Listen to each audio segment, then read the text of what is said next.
우리 하나님의 말씀 같이 보겠습니다.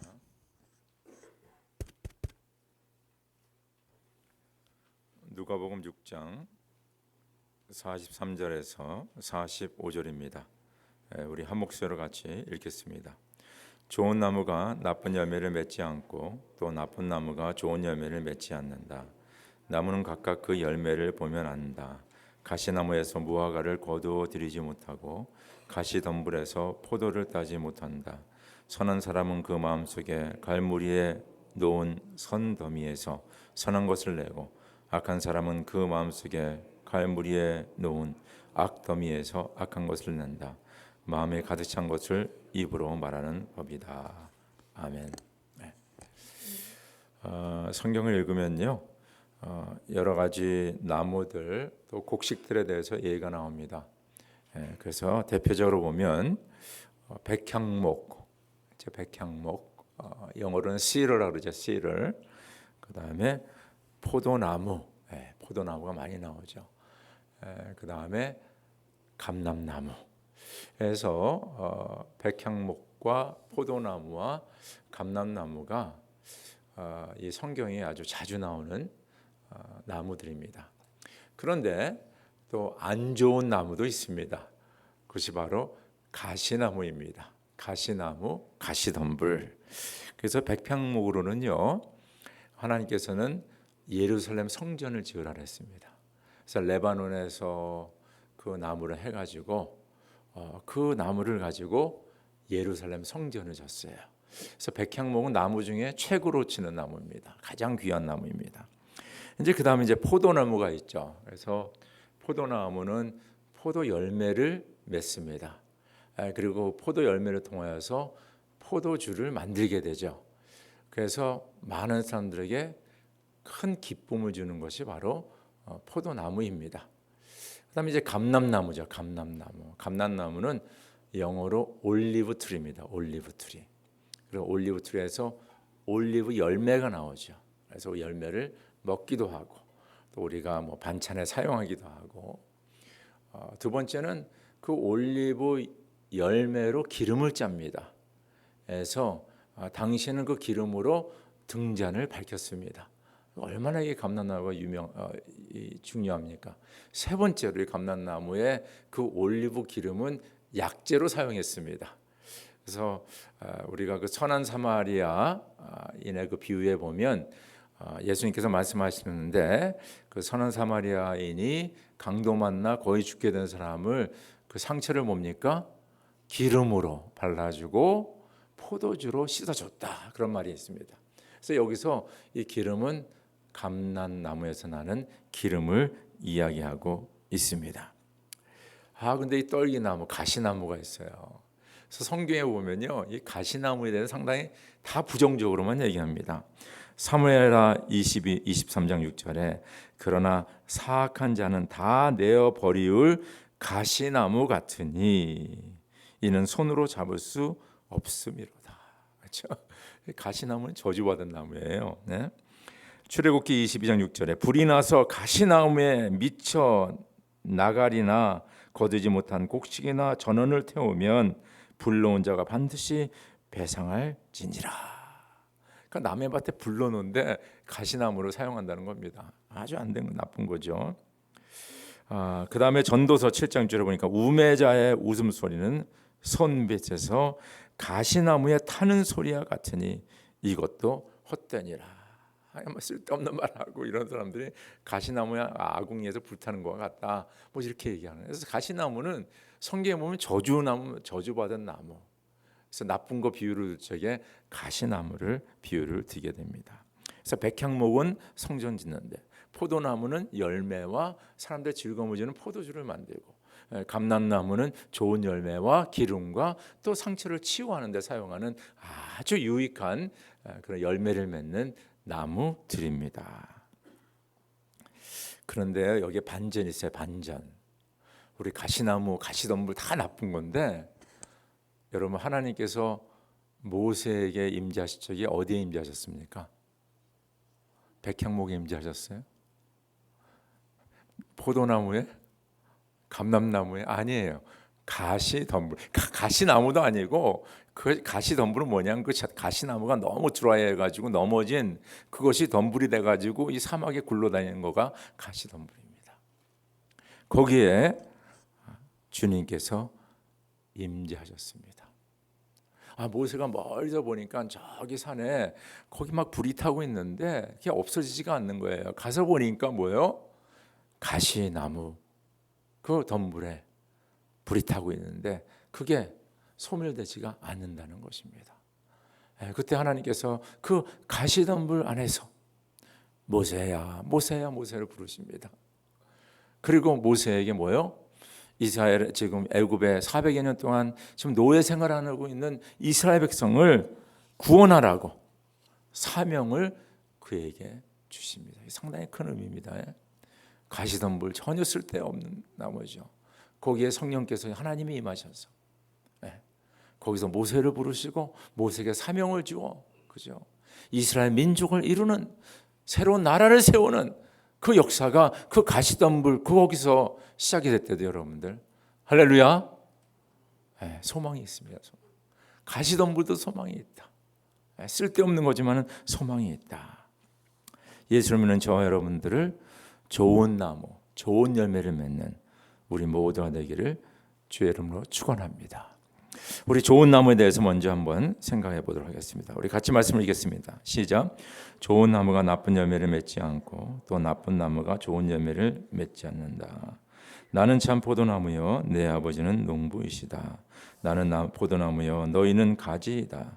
사람이 내 안에 머물러 있고 내가 그 안에 머물러 있으면 그는 많은 열매를 맺는다. 너희는 나를 떠나서는 아무것도 할 수 없다. 좋은 나무, 백향목, 백향나무는 백향나무입니다. 포도나무는 포도나무예요. 그리고 감람나무는 감람나무입니다. 백향목이 포도나무가 될 수 없고 포도나무가 감람나무가 될 수 없습니다. 존재적인 것을 얘기하는 거예요. 지금 현재 좋은 나무는 좋은 나무예요. 나쁜 나무가 될 수 없고 나쁜 나무가 좋은 나무가 될 수 없다는 것입니다. 그런데 오늘 요한복음 15장 1절에서 5절에 읽은 건 뭐냐면 나는 포도나무요 너희는 가지이다. 그렇죠? 예수 그리스도는 포도나무예요. 너희는 가지이다. 예수님께 붙어있는 가지는 그 포도나무의 아름다운 열매를 맺는다는 것을 말씀하고 있습니다. 사도 바울은 좀 더 구체적으로 참감람나무와 돌감람나무. 이 참감람나무는요, 이렇게 그 감람나무를 잘 키워서 배제해서 열매를 맺게 하고 기름을 짜게 하는 것을 얘기합니다. 돌감람나무는 영어로 a wild olive tree. 막 길에서 자라고 밖에서 자라고 열매가 때로는 막 썩어 있고 막 이렇게 돌보지 않은 것을 얘기하고 있습니다. 자, 말씀을 읽겠습니다. 로마서 11장 17절에서 19절.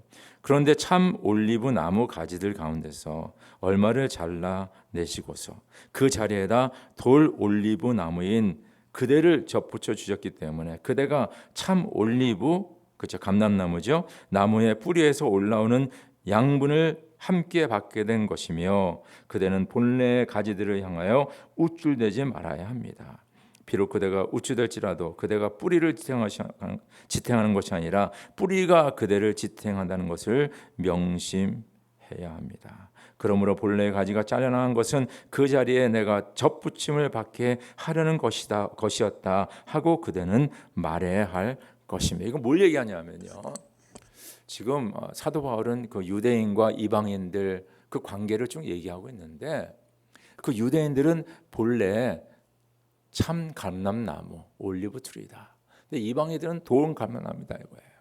그런데 그 참 감람나무에 몇 개 그 가지가 그쵸 하나님께서 제거하시고 거기에 그 돌 감람나무 그 가지를 갖다가 접붙임을 해가지고 이제는 참 감람나무의 하나가 되었다라고 얘기하고 있습니다. 그러면서 이방인들 너무 너희들이 뭐 예수 잘 믿는다고 막 그렇게 폼내지 말고 사실은 너희가 참 감람나무가 된 것이 아니라 그 뿌리, 그 생명의 근원 되시는 예수 그리스도에 올라왔기 때문에 너희가 이렇게 예수를 믿고 사는 것이다라고 말씀하고 있습니다. 그런데요, 이 주석을 보니까 사도 바울의 비유를 약간 그렇죠? 뭐 어떤 분은 잘못 비유를 했다 뭐 이렇게 얘기하는데 그 뭐냐면요. 좋은 감람나무의 가지를 갖다가 그 나쁜 그렇죠? 그 와일드 감람나무에 접붙임을 하면 거기에서 좋은 올리브 그 열매가 나온다고 합니다. 워낙 그렇게 하는 거래요. 근데 사도 바울은 이것을 반대로 지금 얘기하는데 그 이유는 뭐냐면 바로 근원 되시는 뿌리 되시는 예수 그리스도의 접붙임이 된 것을 말씀하고 있다는 것입니다. 우리가 나는 백향목이야, 나는 뭐 포도나무야, 나는 감람나무야 라고 얘기할 수 있지만은 사실은 우리는 주님 앞에서 떨기나무, 가시떨기나무와 마찬가지라는 것입니다. 그러나 주님께서는 바로 우리를 주님께 포도나무이신 주님께 붙였기 때문에 우리가 뭡니까? 생명을 가지고 살아갈 수 있다는 겁니다. 여러분들 모세가 40년 동안 광야 생활을 했어요. 모세는 히브리인으로 태어났습니다. 그러나 바로의 공주의 손에 자라서 바로의 왕국, 그렇죠? 에집트의 왕궁에서 그렇죠? 왕자로 자라났어요. 그러나 그가 이집트 사람을 죽임으로 말미암아 나는 히브리 사람이다. 그래서 이제 쫓겨나게 되는 거죠. 그래서 광야에서 40년 동안 그는 고생을 하면서 살게 됩니다. 그러면서 근데 그 가운데 주님께서는 그 떨기나무에 나타나서 뭡니까? 버림받은 자, 아무 쓸모없는 자, 광야에서 방황하는 자, 그 떨기나무에 주님께서 나타나셔서 그의 생명을 다시 소생시키시고 그에게 새로운 인생의 꿈과 비전과 사명을 주시는 그 하나님의 놀라운 은혜를 우리가 바라보게 됩니다. 전 그래서 뭐 여러분 생각에 뭐 나는 백향목이야, 나는 감람나무야, 나는 포도나무야 이렇게 자랑할지 모르지만은 사실 우리는 주님 앞에서 가시나무와 같은 존재인데 바로 예수 그리스도의 십자가의 공로로 말미암아 우리가 하나님의 자녀로 거듭나고 태어난 것을 꼭 기억하시길 주의 이름으로 축원합니다. 그래서 주님께서 니고데모에게 말했잖아요. 니고데모 뭡니까? 공회원이었어요. 그 당시 그 유대 사회에서 탑 클래스, 우리로 말하면 장관 같은 사람입니다. 학식이 많은 사람이에요. 공부 많이 한 사람이에요. 권력과 재산이 있는 사람입니다. 그러나 그에게 주님께서 하신 말씀은 네가 거듭나지 아니하면 하나님의 나라를 볼 수 없을 것이다. 거듭나야 된다 이거예요. 니고데모와 같이 나는 집안이 좋습니다. 돈이 있습니다. 권세가 있습니다. 명예가 있습니다. 다 자랑할지 모르지만은 예수님은 그에게만, 다른 사람에게 얘기 안 했어요. 제일 잘 나가는 사람에게 네가 거듭나지 아니하면 하나님의 나라를 볼 수 없다. 우리의 존재가 주 안에서 다시 태어나지 않는다면 우리는 하나님의 나라를 볼 수 없다는 것입니다. 바로 좋은 나무는 내 출생과 내 가문과 내가 어떤 것을 이루었다는 것이 아니라 바로 예수 안에서 거듭난 자가, 바로 예수께 접붙임을 받은 자가 좋은 나무인 것을 기억하실 주 여러분을 축원합니다. 아멘입니까? 그런 면에서 저 여러분들은 참 좋은 나무예요. 왜냐하면 주 안에서 다시 거듭났기 때문입니다. 우리 두 번째는 나무와 열매입니다. 그 관계를 같이 나누겠습니다. 같이 말씀 읽겠습니다. 시작. 나무는 각각 그 열매를 보면 안다. 가시나무에서 무화과를 거둬들이지 못하고 가시덤불에서 포도를 따지 못한다. 나무가 좋으면 그 열매도 좋고 나무가 나쁘면 그 열매도 나쁘다. 그 열매로 그 나무를 안다. 그러나 주님을 믿고 의지하는 사람은 복을 받을 것이다. 그가 물가에 심은 나무와 같아서 뿌리를 개울가로 뻗으니 잎이 그대로 푸르므로 무더위가 닥치와도 걱정이 없고 가뭄이 심해도 걱정이 없다. 그 나무는 언제나 열매를 맺는다. 나는 주 안에서 거듭났습니다. 그 알아서 잘 되겠지. 그 개념이 아니라는 것입니다. 여러분들, 좋은 나무는 분명히 좋은 열매를 맺습니다. 근데 좋은 나무마다 다 좋은 열매 맺습니까? 아니에요. 썩는 것도 있고 시들어지는 것도 있고 죽는 것도 있고 다양합니다. 다 맺는 게 아니에요. 네. 좋은 나무도 뭡니까? 잘 가꾸어져야 돼요. 물을 줘야 됩니다. 거름을 줘야 됩니다. 가지를 쳐줘야 됩니다. 때로는 벌레를 제거하는 약도 쳐줘야 돼요. 그래야지 나무가 온전하게 자랄 수가 있다는 것입니다. 저는 그래서 오늘 우리가 읽은 예레미야 17장 7절 8절 그러나 주님을 믿고 의지하는 사람은 복을 받을 것이다. 그는 물가에 심은 나무와 같아서 뿌리를 개울가로 뻗으니 잎이 언제나 푸름으로 무더위가 닥쳐와도 걱정이 없고 가뭄이 심해도 걱정이 없다. 그 나무는 언제나 열매를 맺는다. 여기서 중요한 게 뭐냐면 그러나 주님을 믿고 의지하는 사람은 복을 받을 것이다. 여러분 모세가 40년 동안 광야 생활하면서 그가 한 가지 배운 게 있어요. 그가 그리고 주님 부른 다음에 그가 출애굽해서 40년 동안 또 광야 살 적에 그거 붙잡고 살았어요. 그게 뭔지 아십니까? 나는 내 힘으로 아무것도 할 수 없다. 주님만 바라보고 주님만 의지한다. 그 믿음입니다. 아무것도 할 수 없잖아요. 광야에서 뭘 합니까? 아무것도 할 수 없는 걸 배우게 되는 거예요. 저 여러분이 때로는 광야를 지나죠. 때로는 어려운 순간들, 어려운 환경들을 맞이하게 됩니다. 그때 자칫 잘못하면 우리는 하나님을 원망하고 주변 사람들 원망하고 내 출신을 원망하고 환경을 원망하고 그러는 가운데 우리는 우리 자신이 점점점 멸망해 가는 모습을 보게 됩니다. 광야를 거칠 적에 어려움을 당할 적에 주님을 더욱더 의지하시길 주 이름으로 축원합니다. 주님을 의지하는 것을 배우시길 바랍니다. 여러분 광야 40년 모세가 이스라엘 백성을 이끌어 나갈 적에 얼마나 컴플레인이 많고 왜 여기로 우리 이끌어냈나, 여기서 다 죽게 만들었냐, 물 달라, 뭐 먹을 거 달라, 뭐 고기 달라, 뭐 우상 만들고 하여튼 여러 가지 일들. 그 가운데 모세가 뭘 했을 것 같아요? 주님 앞에 나와 기도하며 주님만 의지하며 나가지 않았습니까? 아마 모세가 포기하고 싶은 마음이 그냥 하루에도 12번 들었을 거예요. 내가 왜 이렇게 고생을 하나? 그러나 그 가운데서 모세는 주님 의지하며 그 사명을 다 이룬 것을 믿으실 주 여러분을 축원합니다. 여러분 우리가 하나님을 전적으로 바라보고 의지한다는 것은 바로 우리가 우리 안에 내주하시는 성령님께 모든 것을 우리가 맡긴다는 것입니다.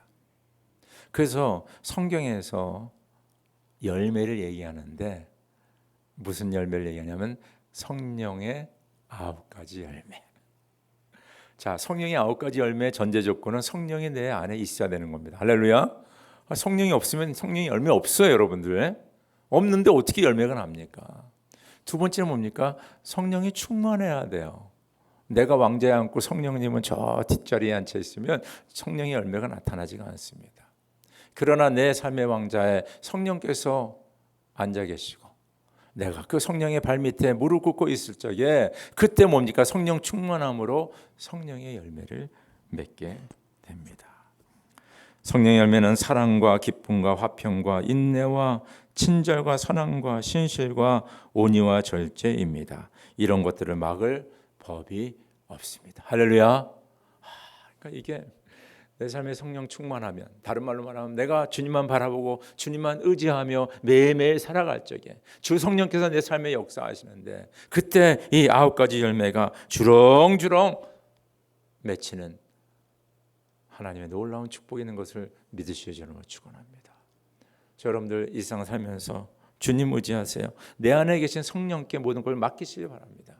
그럴 적에 좋은 나무에서 좋은 열매가 맺는 하나님께 영광 돌리는 우리 모두가 되는 것 믿으시기를 주의 이름으로 축원합니다. 마지막으로 선한 마음, 선한 열매. 우리 말씀 같이 읽읍시다. 시작. 선한 사람은 그 마음속에 갈무리에 놓은 선더미에서 선한 것을 내고 악한 사람은 그 마음속에 갈무리에 놓은 악더미에서 악한 것을 낸다. 마음에 가득 찬 것을 입으로 말하는 법이다.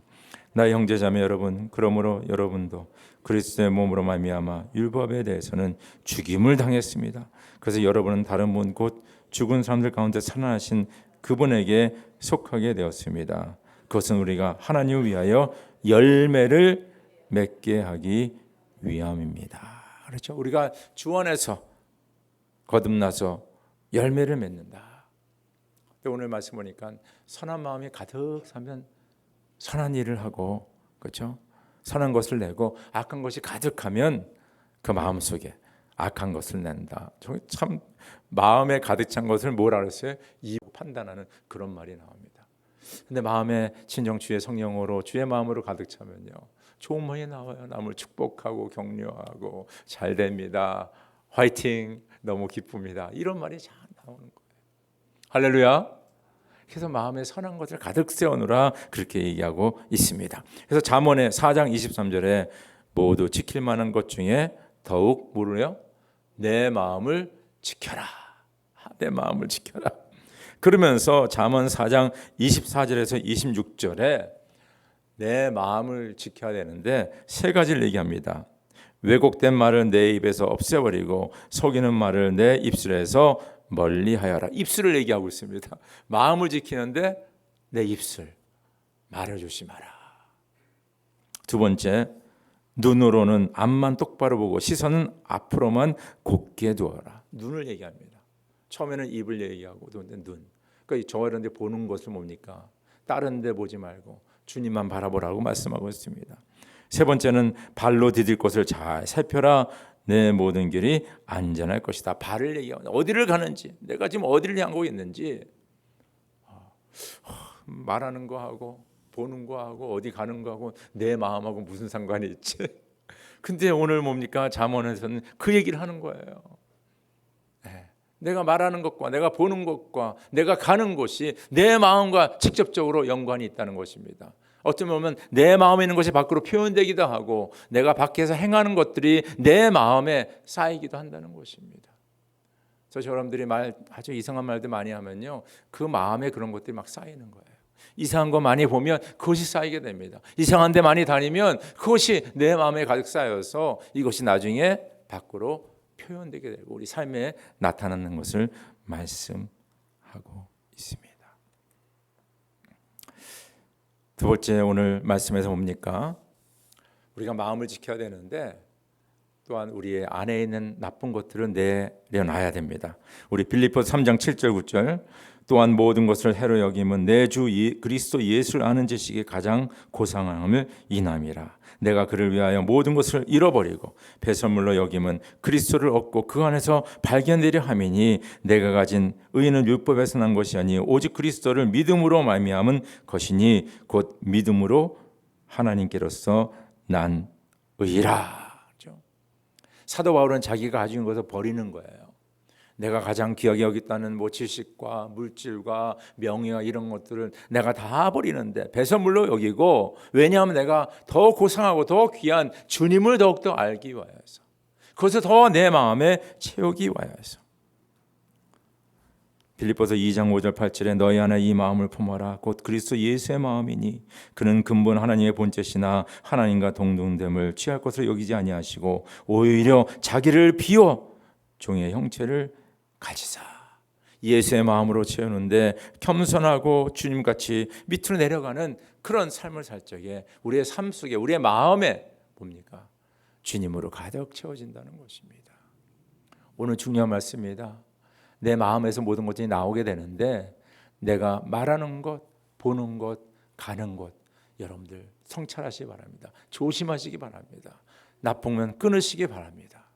그리고 내가 가졌다는 것, 내가 명예로 생각하는 것, 내가 자랑하는 것들을 내려놓으시고 주님의 마음을 내 마음에 품어서 주님같이 겸손한 살적에 진짜 우리의 삶 속에 좋은 나무가 좋은 열매를 맺는 하나님의 놀라운 은혜와 축복이 여러분의 있기를 주의 이름으로 축원합니다. 우리 다 함께 기도드리겠습니다.